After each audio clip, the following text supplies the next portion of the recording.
If you want real happiness, you've got to find it for yourself, not wait for someone to give it to you. All right, let's get started here.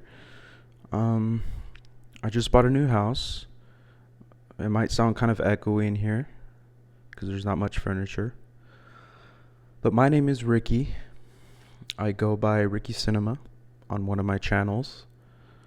And in real life, I go by Ricky as well. And I go by Ricardo Garcia. Ricardo Garcia is my legal name.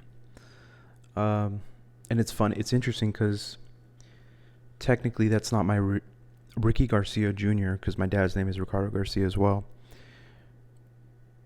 Like literally Ricky Garcia Jr., those three words are not me, legally speaking. On my birth certificate, it says Ricardo Garcia. It doesn't even say Jr. I don't know why they decided on that, but, I don't really like my name that much, but I've learned to kind of accept it for what it is. There's really nothing one can do about their own name because it's a God-given name, or your parents gave it to you, or unless you want to change your name. If I were to change my name, it would be changed to Jamie because I like the name Jamie. It's very, you can't tell whether it's a girl or a guy, and I think that's pretty cool. I think that's why Jamie Foxx actually, his stage name is Jamie. His real name isn't Jamie because he didn't want people to judge his acting based on his gender, which I think is pretty cool. So Jamie Garcia is my new alter ego that I'm trying to embrace. I kind of started that idea in film school when I went for like one semester. By the way, one semester of film school was enough for me. I got in and I got out, and but I learned a lot, and I'm grateful for that experience. Just like any experience, you should be grateful for, whether it's good or bad, whether it helped you or hurt you. Usually experiences can teach you something that you can look back on and appreciate, even though it could have been like a terrible thing that happened to you, like a breakup or something bad. But either way, I think you learn how to love yourself better. You learn how to avoid certain relationships and certain people in your life or outside of your life, not just in your immediate circle, in your bubble of a town. And I'm going to start off. Okay, let me just say this, and then I'll start off with the meaning behind this channel and everything. Speaking of town and where I grew up, well, actually, let me go back to my name real quick. So Ricky Garcia Jr. is a fascinating name to me because it literally is who I am, because I go by Ricky in real life. I like to go by Ricky, and I'm literally a junior to my senior father. So like that's literally who I'm supposed to be. But even then, because I want to start making music under like my real name as a solo artist, and I think it's so cool and crazy that it's not that crazy, but I think it's fascinating that Ricky Garcia Jr. is still technically a stage name because it's not my real name, but it is my name. I don't know. Anyways, speaking of my town, I'm going to be honest. I don't like my city. I hate everything about it. I hate the streets. I hate the landmarks. I hate the people. I hate the restaurants. I hate how it's always under construction. I hate how people act and how people interact with each other. I hate that there's no true creative scene in my city. And I hate that it's so crowded and the traffic is abysmal. And it just keeps growing and growing and growing. And I hate downtown. I hate the neighborhoods, the ugly houses, the parks, and yeah, there's nothing fun here. There's nothing to do here, and I just hate it. But I've learned, just like my name, to embrace it because sometimes things are what they are. But for the year 2026, I plan on moving far, far away in a galaxy that where nobody can find me. But what I've learned too is that when you try to escape your town and discover the world, sometimes, this is not for everybody, but this is kind of my experience. But I feel like next year when I move, if and when I move, it's going to be a whole different ball game because my mindset is going to be different. But last year, I had the same mindset that I've always had my whole life. Of pretty much that mindset is like being scared of the world. So I kind of brought that to Texas. I lived in Texas for a bit.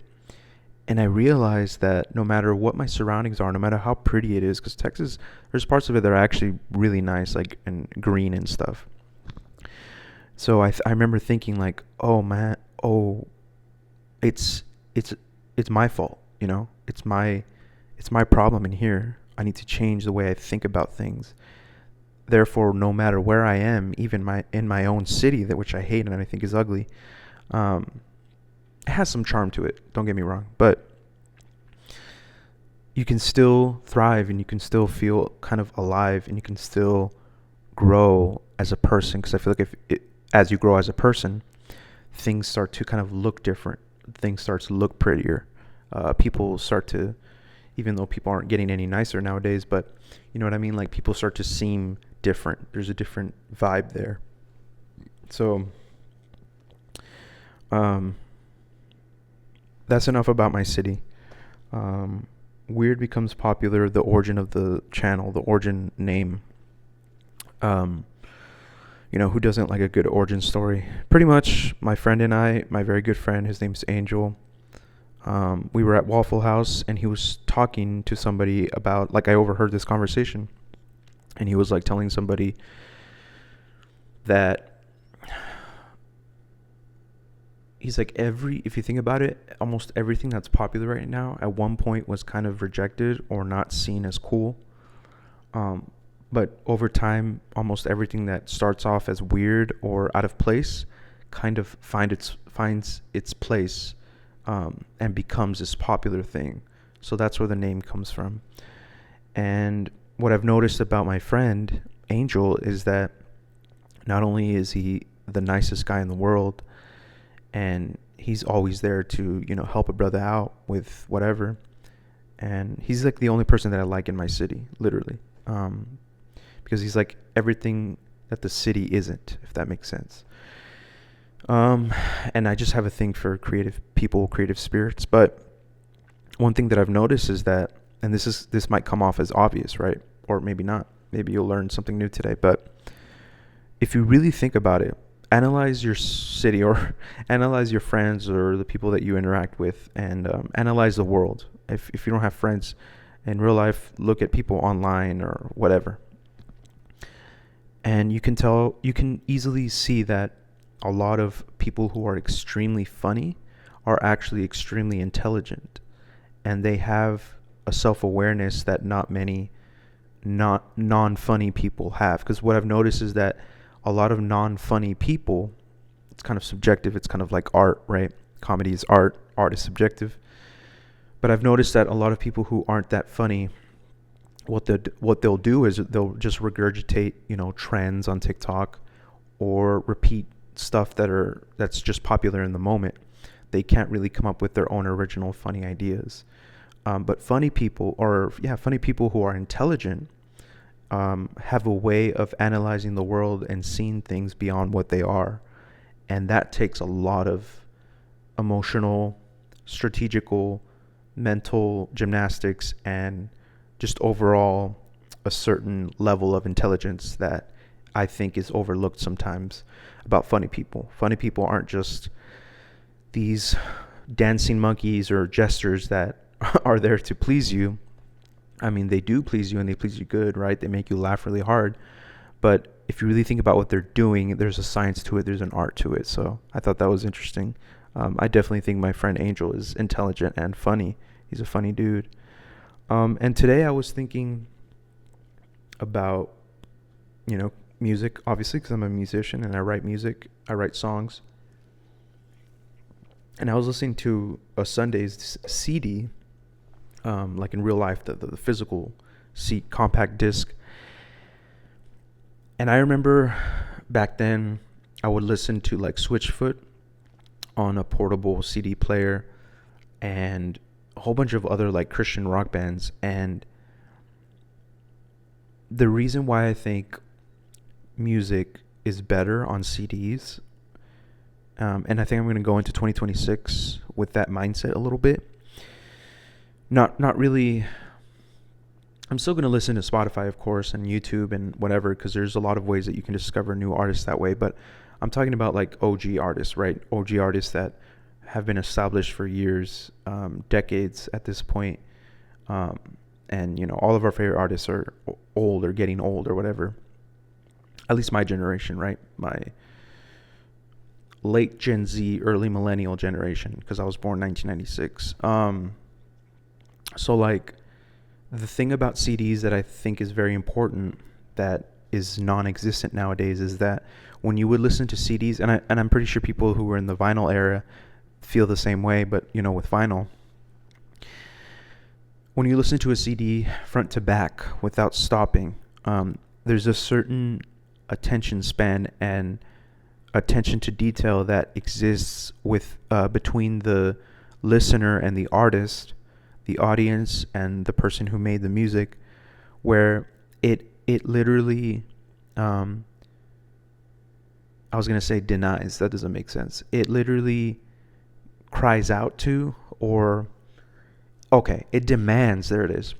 It demands your attention for 45 minutes to an hour. Like, sure, you can skip songs on a CD, the ones that you don't really like, but for the most part, you're listening to the whole body of work. And that takes work. That takes mental, not struggle, but it takes mental, a certain mental power or capacity to, digest, or when things go into your brain and you process information differently than it would be to just like go on shuffle or go on a random playlist on Spotify, or like skip through a whole bunch of random songs that have nothing to do with each other, that aren't on the same album, that aren't by the same artist. There's a huge difference. And in that sense, I think people don't like music as much, or music has become kind of this horribly commodified thing where the artistry is lost. The relationship between the listener and the artist that once was is lost. And argue all you want. Like, I used to be one of those people that was like, oh, well, because I'm an albums guy, right? I used to literally listen to albums. I would beg my parents to take me to Borders back when that existed, with like books and stuff. And there was a CD section, and I would literally buy that for my birthday or for Christmas or for whatever. Like, I would thrive on CD culture, right? I would actually listen to CDs front to back, and then never get tired of them, or listen to them over and over and over again. People don't do that nowadays. By the time you finish one album, if you even listen to the whole album, the next new TikTok artist already dropped something, and they're like fiending for your attention. So then you go over there, and it's like this whole like ADHD, like maniacal race towards, I don't know, like it's almost like we're headed nowhere. Like, we're not headed in the right direction as far as music. I feel like music needs to take a break, if that makes sense. We need to really think about where we're going next, as far as like AI and all that too. Like, it's not really something that artists should be afraid of. We should try to see how we can level with it, or because the more you ignore something, sometimes the more it like tries to come up. So like, we can't make it seem like AI doesn't exist and that AI isn't a problem. I know it's a problem, but sometimes focusing too much on the problem is the problem itself. So maybe coming up with a solution to minimize, or because I think without sound, here's the thing. I don't ever want to sound like, on this podcast, I never want to sound too scientific, or like things need to be this way and then that, and like a robot. I understand that music is very emotional, And art is emotional. Art is emotion. Life is hard. Life is full of emotions, negative emotions, hate, resentment, despair, depression, anxiety. All those things are real. All those things are happening. There's a male loneliness epidemic. There's probably a female loneliness epidemic that people aren't even aware of, because for some reason, like, I feel like men's mental health and women's mental health are the same thing. Like, it's not like we struggle more than them or they struggle more than us. Everybody has their own struggles in different ways. And since I think, well, maybe I don't think, maybe this is actually a scientific fact, that um, the female mind is way more complex, and there's a lot more psychology and things going on in their brains that's different from men. Like, there's some things that we don't even like know yet, or like we don't even know the effects of how social media, AI, and all this BS is going to affect our future children and our grandchildren. I mean, I'm pretty sure there's studies on what it's doing to them, how they're interacting with the outside world, and how it's affecting their social skills, and how they just grow up literally with an iPad as their best friend. And there's even adults that are like killing themselves over AI. Like, that again, it shouldn't be something that we should be afraid of. We should be smart about it, right? And yeah, I mean, I struggle with depression. I struggle with anxiety. I struggle with all of these negative emotions. And if you're struggling too, whether you're whatever gender you are, depression doesn't, like, how do I put it? Depression doesn't like wait for you. It doesn't wait for you to, like, depression is like always there. So it won't like hit you at a certain moment where, like, it's like waiting for you to get you, it's just there all the time for some people. So, like, not only should we have compassion, I feel like we shouldn't feel sorry for people like that. Like, we shouldn't be like, oh, that's so sad, and then not do anything about it.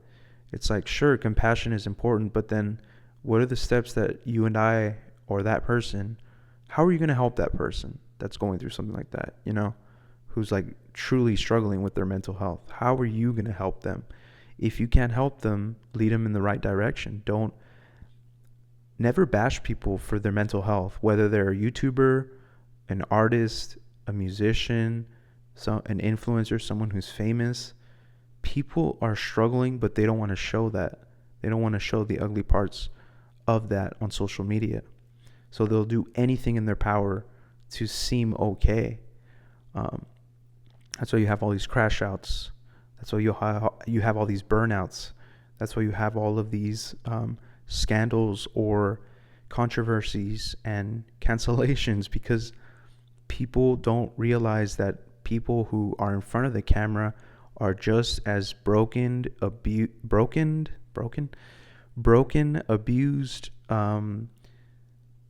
traumatized as the next person. It's just that the person who's watching, their lives aren't on blast. Their lives aren't being broadcasted. Their lives can't be seen, right? Their dirty laundry can't be, the skeletons in their closet are not visible to the world. So it's kind of hard to judge, a person who's on the other side of this camera, right? If you can't see really what their lives are about. But it's really easy to judge, condemn, and what's it called? I don't know, if you're at a church or something, like excommunicate someone from the church, or like back in the day when they would think that women were witches and they would like burn them at the stake. Like, I'm pretty sure that's how, not to be dramatic, but that's how a lot of celebrities feel sometimes. Like, their lives are like, you're just naked, you're naked and afraid because you don't want people to perceive you a certain way. You're not allowed to say certain things. So you can't really truly be yourself. And for this podcast, I don't want to front on any front. I don't want to censor myself at all, and I don't want to come off as like, oh, I have it all figured out. Like, you should follow me because I got the answers, or like I'm doing the right thing, or I'm doing the righteous thing, or you know what I mean? Like, at the end of the day, I think what we all want is to connect, and we want authentic people on our screens. We want to be entertained, sure, but not at the expense of people's mental health. So that's that. I was gonna read from a fashion theory book that I found interesting that talked about like Instagram and stuff. It's like from 2015, I think, like 10 years ago, but I kind of forgot it. I guess the only thing to talk about is New Year's resolutions. I'm going to be hyper specific about them so that I'm not general, because I do have my resolutions written down. But it's funny because I wrote them down as goals, but then for each goal, I'm saying, don't do this, don't do that, don't be this way. That's not really a goal. The goal should be to like be something or achieve something, right? So I kind of misunderstood that, or maybe I'm doing it right. I don't know.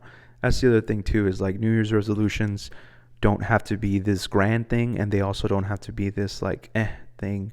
Like you shouldn't, I really don't think people should be laughing at people's at what they want to do, or not even laughing, but just like, I don't know, just like, you know, people, when people, I don't know, I feel like people have become so like memeified and like, you know, ironic, where it's like you can't be real on the internet anymore because people just immediately don't get me wrong, right? I'm a hypocrite because I laugh at other people's expense a lot. I laugh at people's misfortune. I laugh at people making fun of other people, like when they, you know, those commentary videos when, you know, they would make fun of Jake Paul or something. Like a lot of those creators are funny, sure, but like I said, like if we looked at their lives, they probably have stuff too that we can make fun of, but nobody does, you know. So next week's episode is going to be me making fun of creators that make fun of other creators. No, but I don't know if you know what I mean when I say like coming up with New Year's resolutions has become this, like it's not taken serious anymore. Like people already roll their eyes at people who like say, like, for example, I'm going to go to the gym and I'm going to get, you know, really fit for the new year, and then they get a membership, and then they never go to the gym, or they go like the first 2 weeks. There's like a percentage, I think, of like the amount of people that like give up on their resolutions by the second week of January or something like that. So I understand how that can like not be taken serious, and it could just be laughed at and joked at and memed at. But like, I do believe that staying consistent with something and being real with yourself and having the actual real support of other people in your community or in your circle, or like, what's it called when you have like a unit, or like there's a word, but like pretty much we all need that. Like when we actually start saying, you know what, I actually do want to change, and I do want to start going to the gym, or I do want to start my own YouTube channel or my own podcast, I think that's when, you know, people should be getting. What I never understood is what happened to, why is it that when kids and teenagers and young people want to be astronauts, want to be influencers, YouTubers, directors, artists, why is that seen as, why is that viewed as something that's not going to make any money?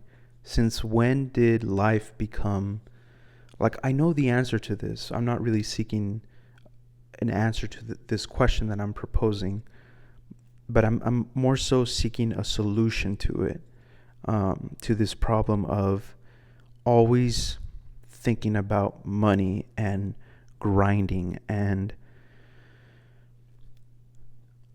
why do people struggle in the beginning of their startup, of their business? Why is that something that people aren't more in support of?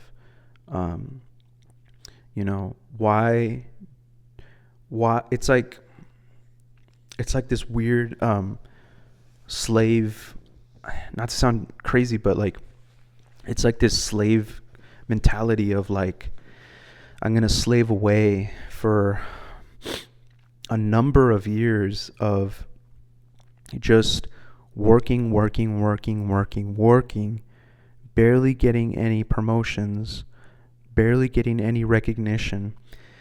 And then when it's time to retire, you only get a certain amount of retirement money, a certain amount of pension, depending on how you dealt with all your finances, and all that back then will affect, how it turns out in the future. And it's like, why aren't we investing more in art for children? Why do we view art as this silly, like, oh, you're still doing your little art thing, huh? Are you still doing your little music thing? Like those kinds of relatives and parents and aunts and uncles and grandparents and whatever. Why do we like literally mock artists or kids who are sensitive or different or awkward or autistic, even like on the spectrum? I'm not saying we like literally make fun of them, but like we see them as like weaker. We see them as like sure, do your cute little science project or your art project, but like remember that you need to be like really well educated, and you need to have a certain amount of money by a certain amount of age. And I don't know, it boggles my mind. I don't get it. I wish I understood it more. Shout out to anyone who's working blue collar jobs and white collar, red collar, yellow collar, whatever it is. Like whatever you're into, whatever you're building, whatever you're making, and whatever business you're the head of or the employee of, doesn't really matter. But I just think that the way that people view artists, the way that people view people who are trying to make it online, streaming, whatever, the future of whatever, because I'm not going to sit here and be like, oh yeah, the future of cinema is like streamers. Streaming is like the thing that's going to be the norm. How do I know? Like, also, how do I know if AI is going to take over Hollywood or not, or if Hollywood is dead or not? It's all up to your own perception, because the reality is there are a lot of kids out there that are getting jobs on movies. There are a lot of creators out there who are getting, huge opportunities with these, bigger companies and corporations. But at the end of the day, corporate greed, corporate commercialism, and corporate commodification, is that how you say it? Corporate everything, right? Corporate entities of all kind. At the end of the day, it's all about money. And literally in the Bible, it says that the love of money is the root of all evil.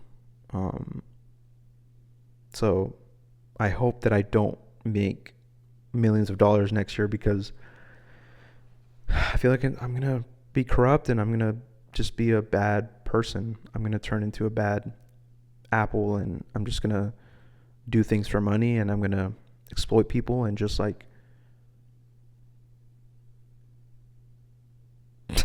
no, but I don't know what I'm saying, but you know what I mean. I'm kind of making fun of people who, like, you can just tell when they don't do things for the feeling of it or the art of it, or like the passion and the passion, like literally just a passion, like a passion project. That's why they're called passion projects. This is a passion project. So do your passion project. Literally, do your passion project. And I'll see you in the next episode. Hopefully this podcast gets better and better and better. And thank you for watching. I really appreciate it. See you later. Are you stupid? You